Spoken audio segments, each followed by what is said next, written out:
Eu vou estar falando aqui agora, junto com o meu amigo Pedro, sobre Cilium, que é uma ferramenta bem poderosa aí para a gente estar falando sobre redes avançadas, enfim.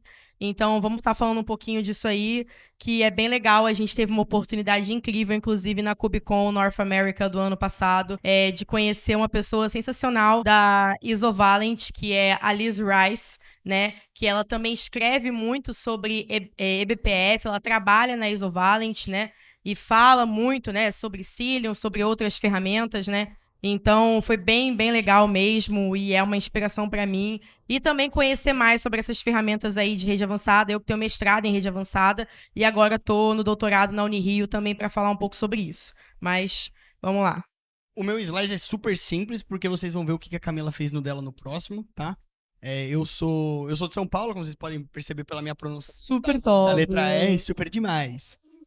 Eu sou São Paulino, eu gosto muito de ir em eventos, né? É o que me fez vir para esse estado aqui, que eu vou me restringir de comentar, porque eu sei que muitos de vocês são daqui também, mas é basicamente sobre isso. Eu sou a Camila, né? Eu tenho 28 anos.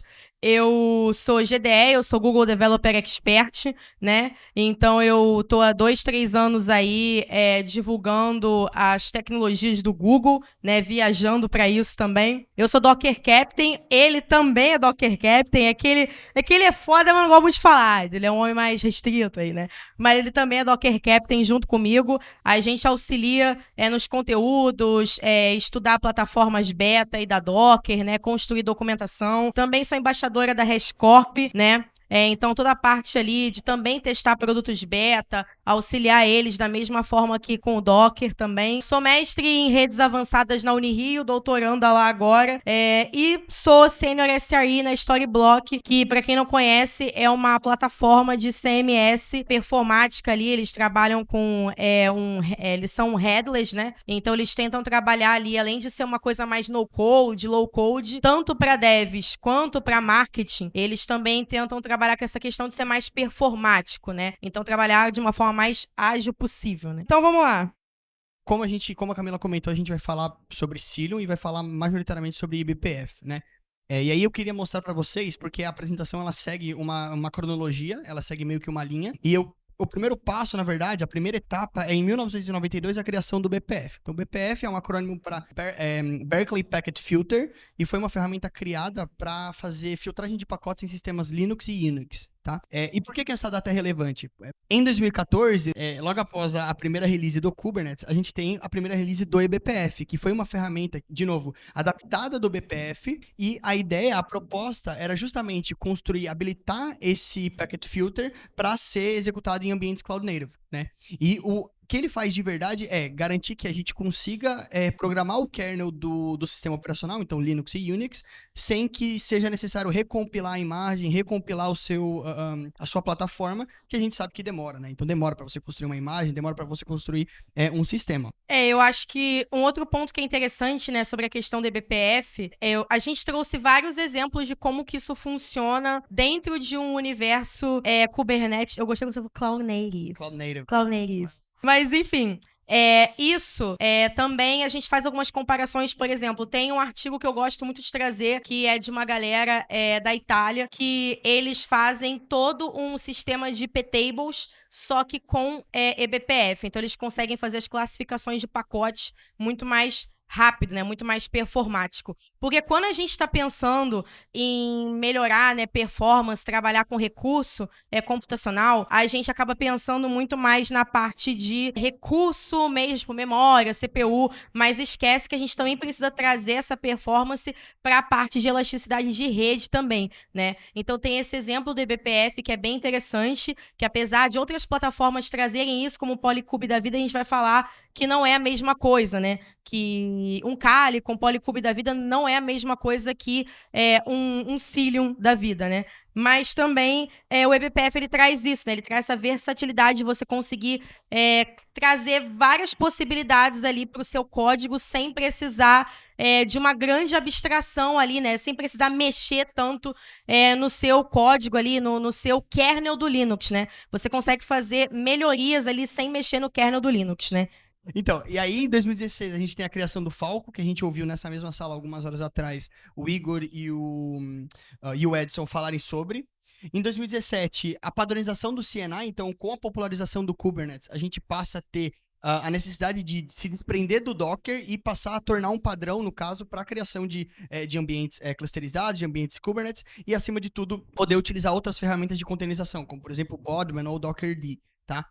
A primeira release do Cilium aconteceu em 2017 também. Em 2023, o Istio, que é amplamente conhecido como a ferramenta possivelmente de Service Mesh mais utilizada do mercado, mais utilizada do mundo, adota uma estratégia sidecarless, que é você não precisar colocar um container dentro do seu pod, e que a gente sabe que por muito tempo, né? Hoje a gente tem todas as capacidades de configuração, mas o Istio, consome muito da capacidade de infraestrutura do cluster, né? Então, você dobra basicamente a sua capacidade, porque você tem o container da sua aplicação e o container do Istio, que muitas vezes a gente configura errado, tá? E uma outra coisa que eu queria tocar é também a questão da latência, né? Porque como você cria uma camada de rede acima, né? Você cria o que a gente chama de envoy proxy ali, né? Justamente para fazer essa comunicação entre esse sidecar que está escutando essa aplicação e o pod, que é realmente a sua aplicação, e aí você pode ter, né, com o Istio, né, o que acontece? Além de você ter o Service Mesh, que é basicamente ali, para quem não manja do que é um Service Mesh, você cria ali uma infra padrão, né, uma rede padrão para várias aplicações. Isso é muito comum, principalmente quando você está trabalhando com microserviço. Então, você tem uma infra padrão que não funciona só para um ou dois caras, você usa para tudo. E aí, como que você faz essa configuração dentro do Kubernetes? Com Custom Resource Definition, né, com CRDs, né? Então, você consegue fazer essa configuração com CRD, CDRs, enfim. Ele tem também ferramentas que são paralelas ali, né? Então, você tem um Kiali da vida, que você consegue fazer também ali, né? Entender quais são as versões, né? E aí, isso é bom para Canary, Release, né? Então, eu tenho ali uma aplicação, microserviço, uma parte dela, 70%, ela tá numa versão V1, outra tá em V2. Você consegue fazer isso com direcionamento de rede, né? Mas a gente acaba aumentando essa latência porque você cria uma camada a mais. Isso não necessariamente é ruim, mas você cria ali você diminui um pouco a performance que poderia ser, né? Então, só esse parênteses aí. 2025, né? A gente sabe muito bem do Cilium e do Falcon na sua utilização, né? Então, o Falco, os meninos comentaram um pouco mais, mas o Cilium é uma ferramenta utilizada por bancos, por empresas de tecnologia. Então, não sei se vocês sabem, mas o AKS Anywhere, daquela oferta do Kubernetes Serverless da AWS, utiliza o Cilium por padrão como CNI, né? Então, a gente se desprende do VPC CNI de qualquer outro projeto do mercado. Só queria dar um ponto rapidinho, que a gente teve uma palestra aqui nessa mesma sala muito interessante do Igor e do Edson sobre produtos da Falco, né, CGIG, mais cedo, e também, né, CNI, para quem não manja, né, Container Network Interface, que são justamente, né, essas plataformas de rede interna do Kubernetes, né? Então, não apenas o Cilium é um CNI super robusto, mas a gente tem o Calico, a gente tem o padrão do Kubernetes, né, a gente tem, enfim, Polycube, dentre outros. Então, para entender, eu vou passar super rápido aqui pra gente já pular pro tema Cilium e eBPF, como funciona dentro, assim, o networking dentro de um cluster. Então, em 2017, a popularização do cluster, do Kubernetes, nos deu a necessidade de ter um modelo, né, e ter uma especificação de como essas ferramentas elas podem se integrar dentro de um cluster, né? E aí tem algumas regras. E algumas regras, por exemplo, um pod precisa falar com outro pod em outro node sem a necessidade de DNS ou sem a necessidade de qualquer outra ferramenta externa. Então, você tem que poder fazer com que os pods se comuniquem. Dentro de um mesmo node, os pods precisam se comunicar também. Então, isso é basicamente um framework, né? E é o que o CNI então é Container Network Interface, que nem a Camila falou, e é uma ferramenta, é um framework, na verdade. As ferramentas que tem uma implementação desse framework, são responsáveis por fazer esses 5 pontos. Então, pod networking, então é justamente você atribuir um IP para o seu pod, um IP único, até porque a gente sabe que não pode ter IP repetido dentro da mesma rede. Network policies, então pra gente criar uma camada de microsegmentação dentro do cluster, routing, traffic management e performance. Então, todo roteamento vem uma chamada de fora, pro seu load balancer, pro seu service, pros seus pods, ou de um pod chamando o outro, de um pod chamando um service. E aí, as capacidades de gerenciamento, claro, quando a gente pensa, por exemplo, no Istio, né, pensa em alguma, na verdade, implementação de CNI, a gente passa a ter camadas de personalização. Então, você passa a poder controlar, por exemplo, vou dar um exemplo do Ingress, você passa a ter, você consegue controlar o que vem na sua URL, o que vem no seu payload da chamada. Você consegue modificar esse tipo de coisa. E por que isso é importante? Porque o Cilium, como é uma implementação do CNI, tem essas responsabilidades e agrega outros pontos, agrega outras capacidades que tornam a ferramenta de fato única, certo? E aí eu fiz um asterisco aqui com performance e no IP Tables, porque como a Camila comentou, o IP Tables é uma solução legada, tem mais de 40 anos de IP Tables no histórico do Linux. E esse cara, ele é extremamente mal performático, vamos colocar dessa forma. E ele morre no Cilium. Então no Cilium a gente tem uma substituição do IP Tables, o próprio Cilium Agent, que eu vou explicar para vocês daqui a pouco, a gente vai explicar para vocês, ele é o responsável por fazer justamente o controle e ter o entendimento de aonde tá um pod, aquele tráfego que tá chegando dentro do meu node, para onde que ele precisa ir. Então a gente perde a necessidade desse cara e isso melhora muito a performance de rede dentro do próprio Node. Eu só queria comentar rapidinho também que... mas queria trazer alguns adendos que já estão até que já estão nesse slide, que é sobre a questão de algumas possibilidades que você consegue fazer com o Cilium, né? Então, muito parecido com o Istio, né? Até porque é uma questão de rede, né? Você consegue fazer questão de mutual TLS, né? Então, tanto entradas quanto saídas, você tem que fazer essa autorização com certificado.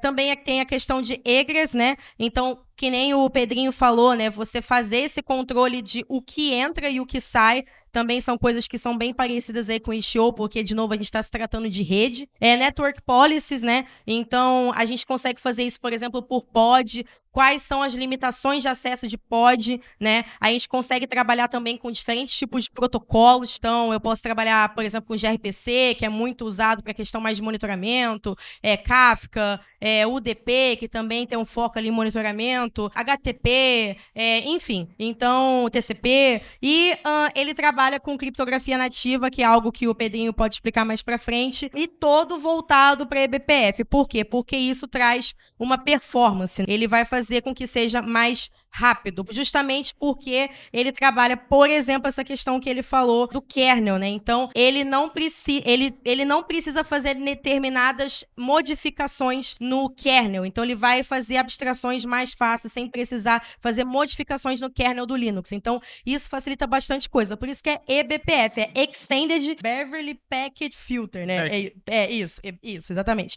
Então, além de questão de identidade, né? Tudo que é relacionado à parte de segurança mesmo. E aí a gente sabe que muitas vezes a gente superestima, na verdade, a necessidade de criptografia e necessidade de segurança. Todo mundo pensa em segurança, de fato, mas segurança, para quem pelo menos mexe um pouquinho com isso, sabe o quão complicado é de fato você manter um ambiente seguro, e criptografia é um tema extremamente complexo. Esses dois protocolos são fornecidos nativamente pelo Cilium, tá? Então hoje a gente consegue habilitar um cluster Kubernetes com criptografia padrão IPsec ou WireGuard, e eles funcionam de formas muito parecidas. Então, se a gente vem aqui pro IPsec, quando eu instalo o Cilium no meu cluster, esse camarada aqui, o Cilium Agent, ele é um daemon set. Então ele vai ter um pod presente em todos os nós do seu cluster. E esse cara, ele é o responsável, na verdade, por receber as configurações do Cilium. Então, se a gente implanta uma nova versão do Helm chart com algum valor alterado, esse é o cara que recebe as mudanças, e ele é o responsável por fazer a criação desse secret com uma chave privada. A gente não perde a responsabilidade de gerenciar essa chave privada. Então, é sempre a responsabilidade do engenheiro da empresa de fazer justamente a gestão desse cara, através de um Vault, através de um Secrets Manager, de um ESO, né? Então, External Secrets Operator. Mas esse secret, ele tem a chave privada, e todos esses nós vão ter a mesma chave privada, certo? E o secret será replicado. E aí, o que acontece? O Cilium, nesse caso, com o IPsec, utiliza uma criptografia a nível de endpoint. O que é um endpoint? O endpoint é qualquer coisa que recebe, no caso, um pod. Então, o pod recebe um IP, ele é um endpoint. E aí, aqui assim, a gente consegue uma criptografia de camada 2 e de camada 7. Então, a gente não se preocupa, na verdade, com ter que implementar, por exemplo, um service mesh. Então, o Istio, justamente para fazer criptografia, para fazer autenticação, para manter, o acesso entre aplicações criptografado. E aqui, pulando para o WireGuard, a gente tem a criação de uma private key em todos os nós. Não é a mesma private key, então elas são chaves diferentes. Cada nó, ela é criada diretamente pelo Cilium Agent. Cada nó recebe a private key e recebe a public key dos outros nós, tá? E aí, dessa forma, a gente consegue fazer com que essa criptografia, ela funcione de baixo nível e não tem que ficar gerenciando de novo service mesh, não tem que ficar gerenciando nenhuma camada extra dentro da sua plataforma, tá? Network policies. CRD, na verdade, é um padrão do Kubernetes. A gente usa Network Policies nas versões. No Kubernetes Vanilla já tem Network Policies, só que aqui é um incremento. Então, o Cilium, por algumas capacidades da própria ferramenta, ele cria esse cara aqui, algumas entidades, tá? Essas entidades, na verdade, é uma representação mais simples de outras informações. Então, eu vou dar um exemplo para vocês. Nesse caso aqui, o World aqui faz referência a tudo que está fora do seu cluster. Então, qualquer chamada que esteja dentro de um range de IP que faz parte da VPC do seu cluster é considerado como mundo. E aí a gente consegue referenciar, na verdade, e simplificar o gerenciamento de acesso. Então, é muito mais fácil para mim agora fazer com que eu proíba que as minhas aplicações baixem pacotes potencialmente vulneráveis da internet de forma simples. Então, eu bloqueio logo de cara tudo. Cuidado, porque se você usar um provedor de DNS externo, por exemplo, um Route 53 ou algo do tipo, você vai perder os domínios dentro do seu cluster, né? E aí vai quebrar tudo. Então, esse tipo de policy ele é muito útil e é muito perigoso, porque você passa de fato a, controlar literalmente tudo que tem dentro do cluster. E você tem não só a Cilium Network Policy, mas você também tem a Cluster-Wide Network Policy, que nem o modelo padrão do Kubernetes. A diferença são essas. A diferença são as entidades e a diferença é justamente que a gente tem por trás dos panos, na verdade, né, no nível de rede, uma outra ferramenta que não o CNI padrão dos provedores de nuvem. Uma outra coisa que é interessante também é que isso é bom para nível de visualização, porque o Cilium, quando você instala ele, você tem o binário do Cilium, mas você tem o Cilium Operator e você também tem o Hubble, né? E você pode ativar ou não esse Hubble. Esse Hubble, ele também tem uma parte que você consegue, é parecido com isso aqui, mas não é exatamente isso, que você consegue visualizar as suas aplicações, você consegue visualizar o protocolo dessas aplicações. Então, por exemplo, você está trabalhando com os protocolos que eu falei, os protocolos que o Pedrinho falou, e também os níveis de acesso, né? E também quando bate o roteamento, né? Então, quando eu recebi, né? Quando teve um ingress, né? Então, quando eu recebi, ou então quando saiu algo do meu cluster, né? Quais são essas requisições, que portas, se foi bloqueado, se não foi bloqueado, né? Se foi encaminhado. Então, qual que é o status code, né? Que lembra um pouco, novamente, como eu falei, duas ferramentas ali do Service Mesh, do Istio, que seria tanto o Kiali quanto o Jaeger, né? Que é uma ferramenta mais focada para tracing ali, né? De rota. Então, o Hubble, ele meio que emenda tudo isso, né? E você consegue ver o Word, né? Que seria, como o Pedro falou, essa parte externa aí, que tá aquém do seu cluster. E aí tem até umas outras coisas...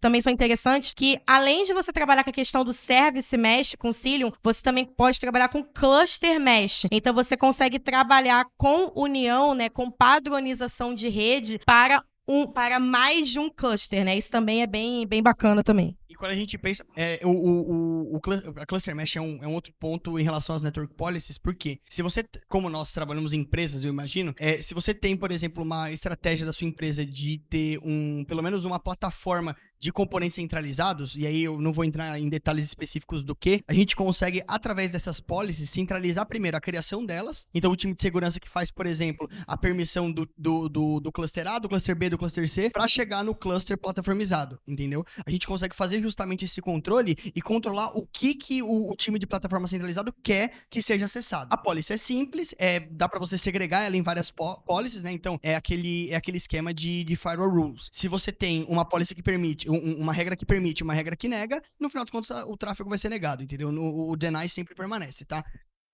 Então é super interessante por causa disso. E aí, a gente sabe muito bem, né? Então, a partir de gateways, a gente sabe que o Ingress hoje já não é mais um padrão dentro do Kubernetes, já tem sido feita a migração para o Gateway API, e o Cilium tem uma implementação do Gateway API próprio. Tá? Então, esse cara, ele é um componente exposto por um load balancer, da mesma forma que o Ingress. Então, se vocês estão na AWS, se vocês estão na Azure, se vocês estão na GCP, ao criar um gateway, então, ao criar um Ingress, ao criar o Gateway API, é exposto um service do tipo load balancer e alocado um IP público daquele provedor, tá? De acordo com o que vocês cadastraram. E a grande diferença desse cara não são apenas, na verdade, as regras que a gente consegue, por exemplo, manter o IP de origem, manter os cabeçalhos. A gente tem uma separação das rotas. Então, é diferente do que a gente via no Ingress, que a gente tinha que fazer o redeploy da aplicação como um todo. Dessa vez, o objeto do Gateway API é um cara, é uma coisa, e eu crio as minhas rotas de forma separada. E aí, aqui eu consigo escalar, na verdade, a criação dos endpoints para a exposição das APIs, e aqui é muito mais simples por causa do gerenciamento de certificados. Eu posso renovar o meu certificado e não preciso ficar fazendo redeploy da minha rota todo santo dia. E o Egress Gateway, então, esse é um grande problema que a gente tem dentro dos clusters. O Egress Gateway, na verdade, ele é meio que uma mentira. Ele não é um gateway de fato, que nem o Gateway API. Ele, por trás dos panos, o Cilium faz. Quando a gente habilita essa função, o Cilium faz um tent em um dos nodes e caracteriza ele como Egress Gateway Node. E aí, todo o tráfego de saída do cluster, que vai justamente para aquela entidade world, ele vem para esse node e as minhas network policies estão aplicadas nesse cara aqui. Então, esse cara tem uma interface de rede e aí é desse tráfego aqui, então a minha network policy aqui, ela vai controlar o que eu posso acessar e o que eu não posso acessar, entendeu? Então, é mais ou menos aqui. Isso é muito importante, justamente pra gente conseguir fechar o cerco e evitar que o desenvolvedor, que o engenheiro baixe qualquer coisa da internet e acesse qualquer coisa que não seja controlada pela empresa, tá? Às vezes ali você tá tentando baixar um pacote de algum lugar ou fazer, sei lá, um sudo update, sei lá, e aí você não sabe por que alguma coisa desse tipo tá dando pau. Pode ser um pau na máquina, um pau no node, mas pode ser algum tipo de bloqueio desse, né? Um bloqueio da rede, e o bloqueio da rede pode vir de algo assim, né? Enfim. Super. E um tema que eu particularmente gosto muito, que são identidades. O Cilium muda um paradigma que é justamente aquela história da gente ter que ficar lembrando IP, de ter que ficar lembrando o nome. Então hoje todo workload ganha uma identidade. Então você tem um deployment que tem 15 réplicas, todas aquelas réplicas elas terão a mesma identidade, porque no final das contas elas fazem parte do mesmo workload. E aí dessa forma eu consigo facilitar a criação das minhas network policies, eu consigo facilitar, na verdade, a qualquer gerenciamento que eu preciso fazer no meu cluster. Então aqui para vocês verem, ó, eu tenho um deployment desse pod de color red, então essa aqui é uma label, e essa label é o ID da minha identidade desse workload. Aqui o green é a mesma coisa, aqui o yellow é a mesma coisa. Então é dessa forma, a gente estabelece uma label e essa label vai ser utilizada como um ID único, então um UUID para aqueles workloads. E aí para mostrar para vocês como funciona mais ou menos, esse daqui é um exemplo que eu peguei da própria documentação e que mostra como alguns add-ons, como alguns workloads já específicos, já existentes, na verdade, no Kubernetes, eles são caracterizados. Então, o kubedns, então qualquer oferta, na verdade, do kubedns recebe o ID de 102 e a label é essa. O kubedns no EKS, 103, e essas são as labels. Então, esses daqui são algumas identidades que são importantes que a gente lembre. Por quê? Porque se qualquer network policy impeça o funcionamento desses IDs, o cluster vai ter problema, tá? Então, isso vai dar problema. Então, aqui é uma abstração, isso aqui na verdade eram camadas, né? É uma abstração de como funciona a infraestrutura do cluster, tá? Então, no nível mais baixo a gente tem o nó, no nível mais superior a gente tem o software, né? Então, dentro do user space no Linux, a gente tem a execução do Kubernetes, e aqui no meio a gente tem onde os programas eBPF que o Cilium roda são executados. Então, esse cara, ele fica entre o meu software, entre o meu node, e ele controla de fato tudo que tem na interação entre eles. E por que isso é relevante? Porque, que nem a Camila falou lá atrás do Hubble, isso permite que eu enxergue no meu cluster tudo o que está acontecendo. Eu tenho visibilidade não só de tudo o que está acontecendo, mas é o que me habilita e que faz com que eu possa, por exemplo, receber uma requisição de um client, de um dispositivo ou de um navegador que não está na minha rede, que é um IP público, receber a requisição no meu API Gateway e, consequentemente, no meu load balancer e manter o meu IP de origem. Pra gente que trabalha com segurança, com prevenção à fraude, com segurança de rede, com cloud security como um todo, isso é simplesmente fantástico, porque o NAT dentro do cluster dava esse problema. Então eu não consigo preservar o meu IP de origem, eu não sei de onde tá vindo aquele ataque, eu necessito, na verdade, transferir a minha responsabilidade para uma ferramenta externa e que tenha a capacidade de fazer esse controle. Aqui a gente já muda essa perspectiva. Então, o eBPF Program, ele é executado, ele roda no Cilium Agent e ele é inserido nesse hook dentro do Node. Então, esse hook é uma definição do próprio eBPF para que o programa seja atachado, né? Então, seja conectado num espaço que ele possa ser executado e, consequentemente, faça com que a gente não precise fazer todo o processo de build da imagem e redeployar o cluster do zero. Eu só queria comentar que até com esse mundo da IA e do monitoramento agora também presente na IA, né? A gente precisa encontrar dentro da nossa infraestrutura um parâmetro padrão ali de como ela funciona, né? Então, por isso que ter o IP, né, ter a configuração do NAT, enfim, isso é importante que tudo se tenha um padrão para que quando algo saia do padrão, a gente consiga identificar, né? Por exemplo, dentro do Google, a gente tem uma ferramenta que se chama Fraud Finder, que a gente consegue identificar, por exemplo, ações fraudulentas de usuários, né? Isso é mais focado para transações, né? Mas é importante, cada vez mais, focando em monitoramento, e isso é uma coisa que a gente tem falado muito aqui no evento, que a gente consiga consiga pegar esse estalo do que sai da curva, como o Pedro falou, né? Se é uma configuração enfim, de rede, de IP específica, pra gente entender o que tá saindo, se é um pico de acesso, se é um DOS, né? Enfim, um ataque específico pra gente conseguir entender, e o Cilium, ele auxilia bastante justamente para ele estar no meio ali entre a infra e o Kubernetes, né? E aí, passando hiper rapidinho, esse é um exemplo de um programinha BPF escrito em C.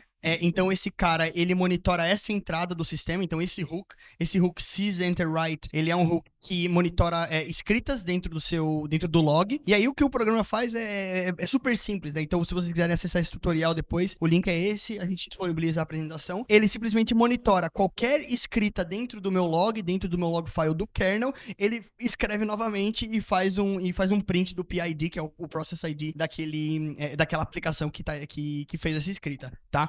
O eBPF, ele é super rico, tá?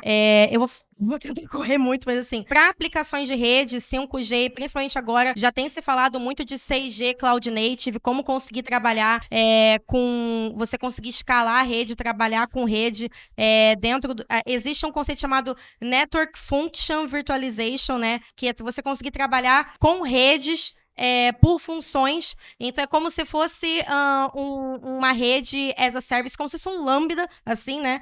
E aí a gente trabalhar com redes como Lambda, mas também agora trabalhar com redes como container. Então você subir a rede como se ela fosse um container, né? Que é container network function, algo assim. Tem um artigo da Red Hat que fala sobre isso, que é bem interessante.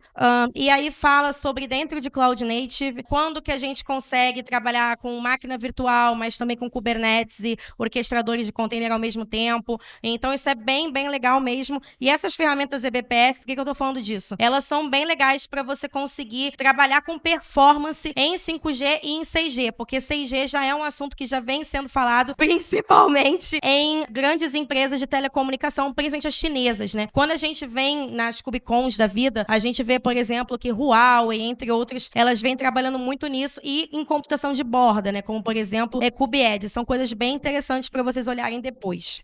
O Cilium é dividido em 3, 4 componentes, então, que nem eu comentei com vocês lá atrás, o Cilium Agent, que é o daemon set, que contém as configurações, que é o cérebro por trás de toda a operação. Falta o Cilium Operator aqui, mas pro nosso exemplo não faz sentido, não tem porquê. O Cilium Operator, ele é como qualquer operator, ele executa ações uma vez no cluster, tá? Então ele mantém, na verdade, a parada funcionando. O Hubble Relay, então, pelo fato dos programas eBPF enxergarem tudo que ocorre dentro do sistema, esse cara, ele é o responsável por coletar essas métricas, então coletar os logs, as chamadas que são feitas pro meu kernel, e expor de uma certa forma que a gente consiga visualizar, que tá através daqui. Então, o Hubble UI é uma interface de usuário que permite que eu visualize tudo o que tá acontecendo. E pra gente isso é excelente, por quê? Porque você consegue ver quando um pacote foi aceito, quando ele foi dropado, da onde ele veio, qual o protocolo, qual o tamanho do pacote, aonde de fato ele falhou. Então, se eu tenho um problema com o meu kubeproxy, se eu tenho um problema com o meu kubelet, se eu tenho um problema com alguma coisa dentro do meu cluster, então o node não consegue falar com o outro, esse cara permite que eu veja. Então, eu sei de fato tudo o que acontece. Pela interface, ele me mostra da onde tá vindo a requisição, pra onde ela ia e aonde que ela falha. E aí a gente consegue debugar no mais baixo nível o que de fato aconteceu com aquele que gerou aquele problema. E aí, por último, rapidinho, aquelas duas soluções que a gente falou no começo, né? Então, que também fazem uso do eBPF, o issue sidecarless, né? Então, o ambient mode faz uma implementação entre o pod e aplica o zTunnel, que é uma tecnologia da própria Solo.io, e eles fazem eBPF justamente para tirar todo o legado das minhas IP tables, que vocês podem ver aqui circuladas, né? Então, IP tables post-routing, forwarding e pre-routing também, tá? É tudo basicamente inexistente devido à existência do eBPF. E o Falco, que os meninos comentaram anteriormente, é uma solução que faz uso de eBPF justamente para implementação de regras de segurança no seu cluster. Então, no mais baixo nível, eu consigo identificar um ataque, eu consigo identificar uma ofensiva, identificar um agente malicioso e, de fato, cortar o mal pela raiz. Então, não chega, a gente não consegue entrar em mais detalhes do que isso, tá? Então, é o mais baixo nível, é uma tecnologia hiper avançada, e é por isso que o Cilium se torna, o Falco se torna uma solução extremamente útil para Synapse e soluções de runtime protection. Tá? E aí, agora encerramos. Então, muito obrigado pela apresentação de vocês. Eu só queria falar que quem quiser saber mais sobre, né, O Cilium tem ali uma plataforma que é de labs, né, que é da Isovalent. Então, se vocês quiserem saber, vocês não só conseguem ali, tem tanto parte de troubleshooting, como instalar um discovery completo, como fazer troubleshooting em portas, enfim. E depois disso, vocês ganham um badge que vocês podem colocar no seu LinkedIn. Então, é bem interessante também para vocês. A gente não tem tempo para perguntas, nós estamos correndo pelo evento. Então, se vocês conseguirem parar a gente fala um pouco sobre isso. Meus arrobas são todos punk do DevOps. Então, tanto no Instagram, pode me achar assim também no LinkedIn, Camila Martins com 2 L's. Mas Twitter também é punk do DevOps. E escanear aí para ver o Pedrinho também. E muito obrigada, gente. A gente não ensaiou, então foi uma coisa meio Taylor Swift e Sabrina Carpenter aí na hora, assim. Mas foi muito bom. Obrigado, gente. Espero que vocês tenham Valeu. gostado.